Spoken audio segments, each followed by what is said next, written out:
Хүнд эргчлөө жухлуу ер нь хязгаар гэж юу вэ? Хэрвээ хүссэн газараа очиж чадаад байвал амьдралд утга учир байх болов уу? Та энэхүү киноноос хүлээн авч үзээрэй. Дэвид Райс бол Мичиган мужийн Ан Арбор хотын ахлах сургуулийн сурагч. Тэрээр ичимхий дотгошоо баг зэрэг ганцаардмал өгд. Ангийнхаа мийлигийн хохинд сайн ч хэлж чаддгүй.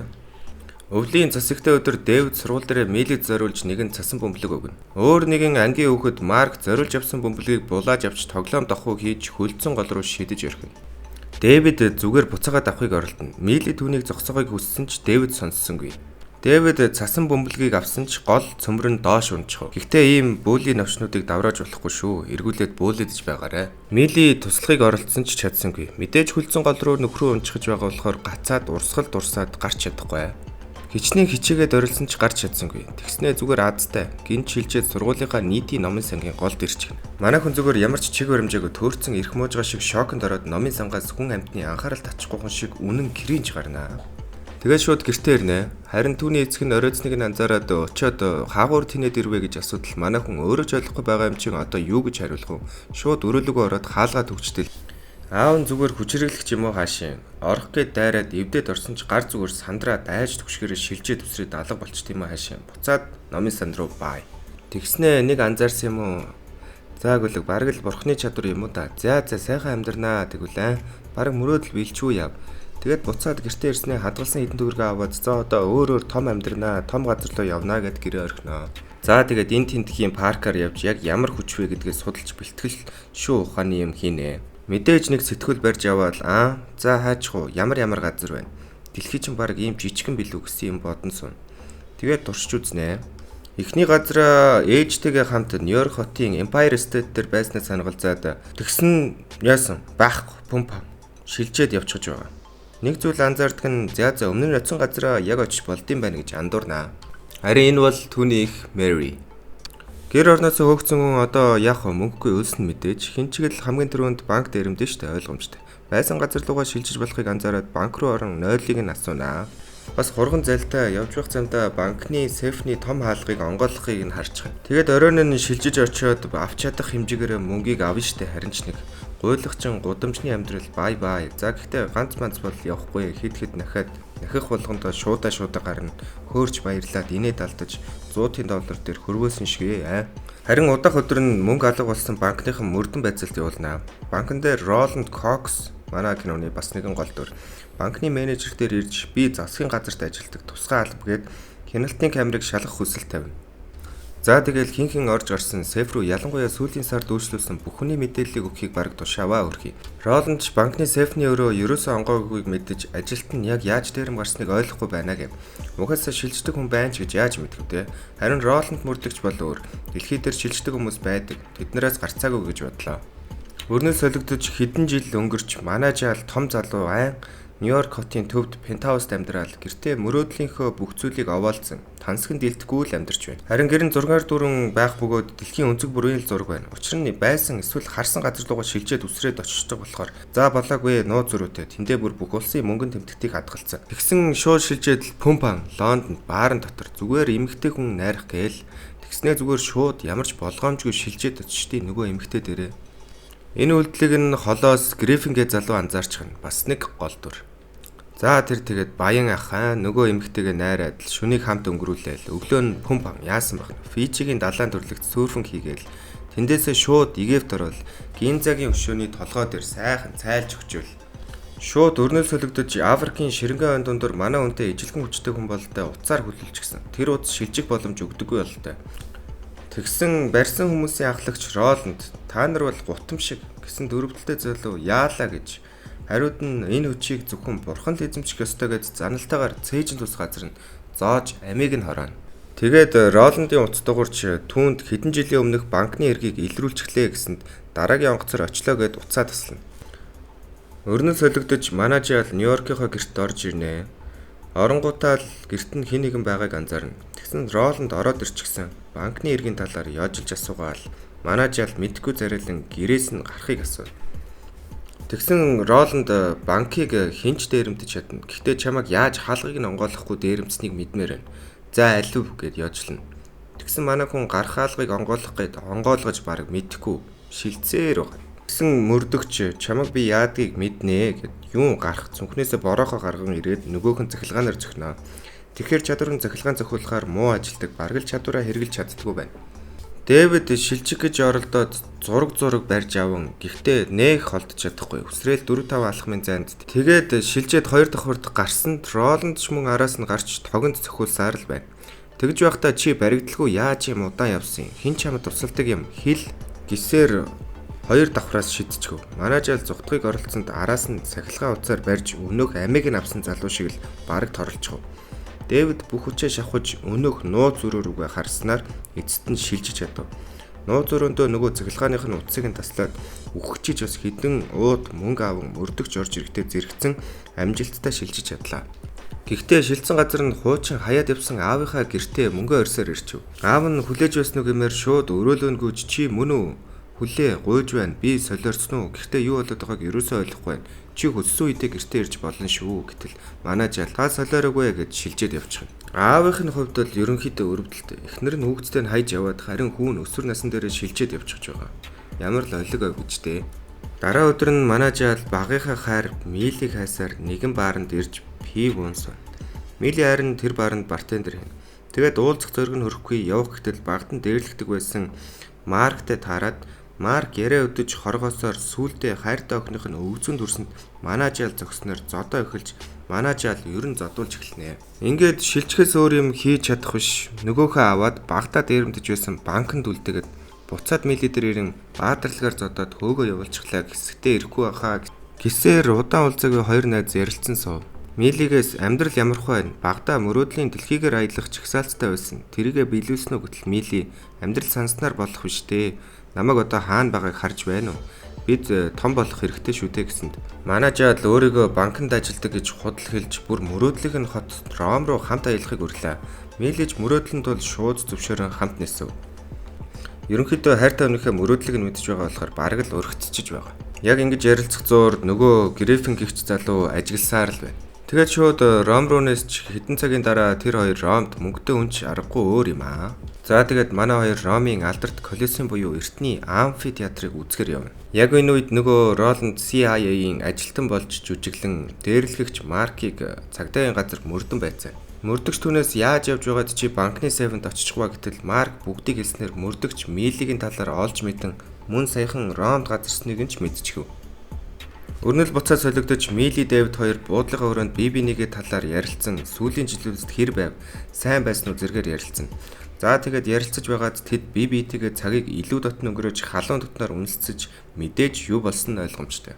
Үдээс хойш манай хоёр саяхан уулзсан гэмээргүй жигтэйхэн хосууд өнөөх баримлаа үзэхэр явна. Харамстай нь Колизеум хаасан гэд хамгаалагч нь оруулсангүй. Манай залууг ямар жижиг сажиг юм зогсоож чадах биш. Шууд шилжиж дотроос нь хаалгыг онгоолгоод Милиг дуудаад энэ хаалга нь онгорхол байна штэ гэсээр дагуулan татгшоров. Татгшорон алдарт Колизеумыг үзэж байх хоорондоо Мили шуналтаад Индор Галатеатр бас Арслан барыг тулдуулж байсан байхдаа тэгсээр манай хүн баатар болох гээд доошоо бууж үзье. Чи харин наана байж байгаарэ гэсээр дотроос нь онгоолгохоор явах зуур эцэст нь нөгөө өөрийг нь дагаад байсан Гриффинтэй таарлтнаа. Таарлтанд ч гэжтэй нөгөөх нь би засангаа хүлээж байд. Гриффин ч нэлээд хэгжүүрхэн чи өөрийгөө ганцаараа гэж бодож байна уу? Би ч мөн чамтай адил. Энд тэнд үсчээл яваад ахаар хинч анзаарахгүй гэж бодсон уу? Гэхдээ анзаарсан. Паладинчууд буюу хөлөг баатрууд гэсээр хоёр үл таних хүмүүс гарч ирэв. Манай үсрэгчдийг олж мушгиж алаад байгаа хүмүүсийг нь паладинчууд гэдэг бөгөөд хоорондоо бараг л дайцдаг юм уу да. Хоёр хөлөг баатар гарч ирэн нөгөө цахилгаан утастай борохоо гаргаж ирж дайрснаар тулаа гэлв. Дэвид маань шууд л цухтгыг оролцсонд шууд нөгөө цахилгаан утастай борохоод нь баригдан дахиад л тогон цохиулан шилжиж чадгаа байж гав. Эсрэг талд Гриффин хайрын хүчээр илэрхэн хоёр паладины эсрэг ганцаар тулдна. Маш хурднаар нэгийг нь хан мөргөлж нөгөөг нь өндрөөс шидснээр хоёр паладиныг ухаан алдуулна. Тэгээд Дэвидэд хандан би паладинчуудыг хороогоод нэлээд удаж байгаа шүү. Тэд биднийг хорооно, бид тэднийг хорооно гэсээр хөлөг баатрыг аваад шилжчихв. Шилжсэн газар нь богино хугацаанд шилжсэн зам нь үлддэг бөгөөд түүний үлдсэн замыг дагтал Гриффиний шилжсэн газар хүрээд ирчихв. Гриффин ч нэлээд дургуутж буцахыг анхааруулн найз өхнийхээ сануултал буцаад Мили дээр ирвэ. Милид хурдан явцгаая хэмээн Колизеумоос гарахаар түүний хөтлөнгүйн. Энэ үед Мили юу болсон талаар асуусаар Дэвид дуурсангүй. Бүх юм зүгээр гэсээр театраас гартал Дэвид цагдаа нарт баригдан би ганцаараа энэ үйлдэлийг хийсэн хэмээн зөвшөөрлгүй Колизеумд орсон хэрэгээр баригданаа.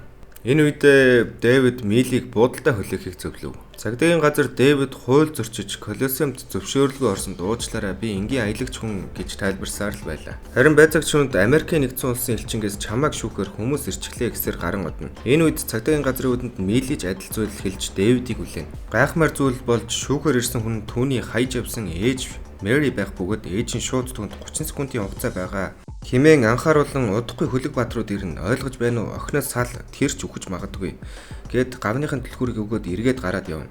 Дэвид дими ээжээ гэсээр хоцорно. Эцэст нь тэр Милитэйгээ уулзаж цагдаа нар биднийг буцахыг тушаасан хэмээн онгоцны буудлын зүг хөдлөв. Тэгээд түүнд бид ийм харилцаатай байж болохгүй салах хэрэгтэй хэмээсэнд Мили гүнхтэйгээр Америк руу ганцаар иргэн нисэн. Энэ үед Роланд Дэвидийн гэрт ирсэн байх бөгөөд Америкийн нэгдсэн улсын засгийн газараас явж байна. Ороод уулзаж болох уу гэсэнд аав нь аргагүй ирэхэнд оруулна. Аа болох Вильям нь урайлахын биш нэлээд дургуутсан өнгө айстайгаар түүнд Дэвидийг 8 жил харсангүй гэж хэлнэ. Роланд Дэвидийн талаар асууж эхлэхэд аав нь түүнд хандаж ээж нь бид хоёрыг Дэвидийг 5 настай байхад хайж явсан гэд Вильям Роландыг гэрээс нь явахыг хүсгэд Роланд эсэргүүцсэн ээжийнхэн зургийг харан зогсоно. Өрнөл солигдож Дэвид Гриффиний новчонд ирэх бөгөөд ханан дээр нь маш их зураг болон хөлөг бадруудын тэдний байгаа газруудыг тэмдэглэсэн дэлхийн газрын зураг байханд ир. Дэвид Гриффинээс хөлөг бадрууд яагаад өөрсдийг нь алах гээд байгаа талаар асуухад Гриффин тайлбарлан энэ дайн бараг дундад зуунаас эхэлсэн. Тэрээр хэлэхдээ хөлөг бадрууд бол шашинлаг хүмүүс. Тэд бидний чадварыг бурхныг хуурсан гутамшгүйд хэмээн хороодог. Тэд үнэхээр чадварлаг ухаантай арга техник хэрэгсэлтэй чиний ойр дотныхныг алж чамайг ангуучсаар л байх болно. Харин би тэднийг ангуучилж мөн хороодог. Одоо 100-аад л үлдсэн байх. Химэн тамхилгүй хэмээн гарч ив. Дэвид новчнаас иргэн шилжиж гэртээ ирэн аав нь ухаангүй байгааг олж харан сандарсаар аавыгаа аван шууд түргэн тусламжийн газар аваачин эмнэлгийн анхан шатны тусламж үзүүлээд иргэн Гриффин дээр ирж Роланд гихч яг хэн болох талаар асууна. Түүнийг алах нь одоо зориг нь болсон гэсэнд Гриффин түүнд 10 жилийн турш түүнийг ангуучилж байна. Дандаа бүтлгүүцсэн. Түүнтэй таарах болгондоо бэрцдэг гэд Роландыг Март надад даатгачих гэж хэлэн Гриффин хятад руу шилжсэнд түүний шилжилтийн замаар Дэвид дагаж хятад руу ирж өөрт нь туслахыг мөн хамтрахыг ятгахсаар эцэст нь зөвшөөрөлөв. Дэвид одоо ганцхан би л Роландын байгаа газрыг мэднэ гэхэд Гриффин зөвшөөрч хамтрахаар болов. Гриффин ч Дэвидийг бодвол чадвар нь хавгүй дээр машиныг шилжүүлж чаддаг болохоо харуулсанд Дэвид гайхна. Ингээд тэр хоёрын төлөвлөгөөж гарна. Роландыг алах Милийг аврах. Тэр хоёр салцгааж Дэвид Мили рүү Гриффин харин нууч руугаа зэвсгнүүдээ авахар явна. Ингээд Дэвид Милигийн гэрт ирж Милитэй уулзахад тэр дахин ч харьцах бодлого. Мөн би Ромоос ганцаараа ирсэн. Чи намайг тэнд зүгээр л хайсан. Чамтай уулзмааргүй байна гэд гэрээс нь явахыг шаардах зур Дэвид машин ирэх чимээ сонсон Роландыг хідэн залуустай ирж бүг харав. Цаг баг багааг ойлгосон Дэвид Милид үнэнгээ хэлж өөрийгөө шилжигч гэж хэлэн чадвараа харуултал Мили гайхан харсан зүйлээсээ шоконд орж түүнээс мэдээж зугтахыг оролдоно. Гэхдээ Дэвид аюул яг үүдэнд нь ирж байгааг мэдэн түүнийгээ аван Гриффиний новч руу шилжив. Анх удаа шилжиж байгаа Мили ухаан санаа самууран зочролд ороход Дэвид 50 байхыг сануулan Гриффинийг хайхаар гарна. Энэ үед тэдний шилжсэн газраас Роланд тусгаагийн ашиглан шилжсэн замыг нь олно. Тэгээд хүмүүстэй хурдл зам хаагдахаас өмнө гээд тусгай багж ашиглан шилжих портал замыг замынхын дагуу өөрсдөө нэхэр оролдоно. Үүнийг нээснээр тэд Дэвидийн шилжсэн газар руу явах боломжтой болох юм. Дэвид Гриффинийг олоход Гриффин Милийг хараад уурлан яагаад Милийг энд авчирсан юм бэ? Одоо хөлөг бадрууд тусгай машин ашиглан хүрээд ирэн шүү дээ. Чи энэ боломжийг тэдэнд өгчлөө гэд иргэн тэдний шилжиж ирсэн газар эртэл тэдний ирсэн замын сувг шиг зүйл улам томорж байгааг анзаарсанд Гриффин уурлан тэд нуугдах зур томорч буй портал сувгаар Роланд ирлээ. Мэдээж ганцаар биш хамтрагч нарын хамт. Дэвид нуугдах зур Гриффиний ханан дээр байх ээжигээ харан гайхан ураг шалхтал хөлөг бадруудын цахилгаантай утсан буунд өртөж нуувчны дээд болонд хүлэгдэж шилжиж чадахгүй төрөв. Роланд найз дээр авчирсанд баярлаа гэх мөчтөө зэрэгцэн хутаг гарган түүнийг алахаар завдах тэр мөчөд Гриффин түн рүү галаар шүршгчээр шүршснээр тэдний дай эхэлнэ.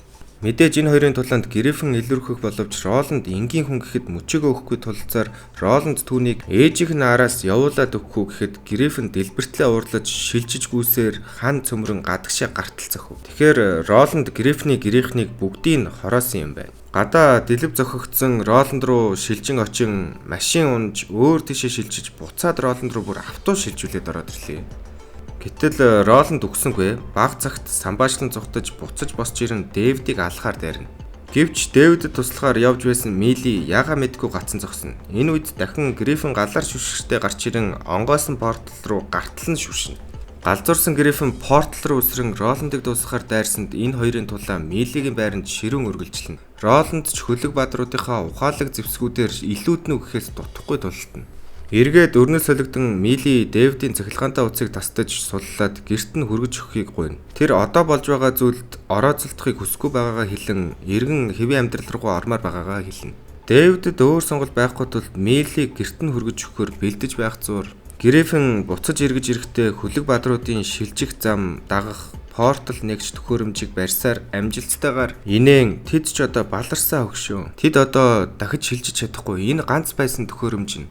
Энэ үед порталын сувг бүрэн хаагдаагүй. Хаагдаж байх зур Роланд сувгаар азарч ихүү цахилгаан утсаар явуулсанд түүнд Мили өртөж бараг нөгөө хүслээр нь порталоор дамжин буцаад гэртээ ирэв. Тэр даруй Дэвид Гриффинд буцаж очиж Милийг аврахыг хэлсэнд Гриффин уучлаарай өгшөн хэмээн тоосонгүй. Гэнэт тесрэг бөмбөг бэлдээд эхлэв. Тэр хэлэхдээ энэ магадгүй цугларсан бүх Америк дахь хөлөг баадруудыг бүгдийг нь устгах сүүлийн боломж байж мэднэ. Бөмбөг тесрэх мөчид би бөмбөгийг барилгад хаяна.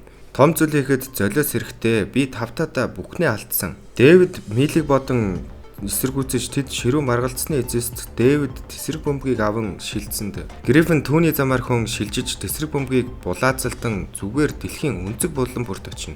Египт, Хятад, Америк зэрэг улсууд тулалдан шилжинэ. Ингээд Чеченд болж буй дайны гол дээрэн тесрэх бөмбөгний удирдлага Гриффины гарт очиж бараг ялагдах шахсан Дэвид маш хурдан сэтгэж түүнийг аван шилжиж өндөр хүчтэлийн шугам руу шидчихв. Ингээд тогон цохиулсан Гриффинийг Дэвид ухаалгаар буулгаж ав. Гриффин түүнийг ятхан чамд боломж байхгүй тэнд 5 хөлөг баатар чамайг хүлээж байгаа. Намайг сулж хамт явъя гэсэнд Дэвид итгэхгүй Милийг аврахаар ганцаар явна. Дэвид Милигийн байрны өмнө ирж түүнийг аврахаар оролцсонд тэр даруй 5 хөлөг баатрууд цахилгаантай утас бүрээ шидэж ороож 5 талд хананд үзүүрийг нь зоогоод ойртож эхлэх үед Дэвид шилжих дээрээ төвлөрөн хүчтэй газар хөдлөлтийг үүсгэв. Манай хүнч нэг цахилгааны утсан дээр амин тасарчих гээд байсан одоо бүр 5. Дэвид шилжих гэж оролдох болгонд 5 тал зоогдсон түүний биеийг ороосон цахилгааны утасны үзүүрүүд чичиргээ үүсгэн барилгыг нурааж зааг үүсгэж байв. Дэвид орилсоор л барилганд цав гарсаар л зөвхөн Милигийн давхар тэр хэсгийг аван эцсийн орилтоор анх живсэн нуур руу шилжчихв. Уснаас болж бүх хөлөг баатрууд ухаан алдсан бөгөөд зөвхөн Мили сулран түүнийг тэвэртэл анх бас шилжиж ирсэн номын сан дээр хүрээд ирэв. За бараг л хайрын хүч. Тэгтэл гай болж мөн Роландыг хамт аваад ирснийг нь Дэвид мэдэн уур нь хурч шууд түүнийг аван шилжиж нэгэн хавцалд аваачиж хаянгаа. За авраг загснуудын дунд хаяагууд баяр л гэд хаяад явчихв. За ингээд Роланд хавцалд ганцаар үлбэрч өгөхээр үлдэж байгаа нь. Цаг хугацаа өнгөрч Дэвид ээжигээ хайсаар ирэн түүний охин хаалгаан голгож өгч эцэст нь ээжтэйгээ ярилцав. Ээж нь өөрийгөө мөн адил хөлөг баатар гэж хэлээд анх 5 настай байхдаа Дэвид шилжиж эхлэхэд ээж нь хүн шийдвэр гарган түүнийг орхин бусад хөлөг баатруудаас хамгаалах хэрэг гарсан гэв. Дэвид баригдахгүй насанд хүрсэн нууц нь ээж нь байжээ. Ингээд тэр хоёр бинийг ойлгон Дэвид тэгээд одоо яах вэ гэхэд ээж нь би чамд хайртай болохоор зүгтах боломж олгоё. Шинээр ихэл амжилт хүсье гэснээр тэрвэрлдэн Дэвид тэднийхээс гарахад гадаа нь Милийн хүлээ зогсоод чи зүгээр үү? Дэвид зүгээр Мили тэгвэл шилжиж чадах уу? Учир нь яг хөлдөж өглөөгээд тэд шилжснээр кино төгснөө. За ингээд бага насныхаа мөрөөдлийг утгаар нь хийдэг дурсан стрессэн киног чадан ядан ярьлаа. Сувгийг маань дэмжиж лайк and subscribe дарахаа мартвэ. Дараа яригдаагүй киногоор уулзцгаая. Бай бай.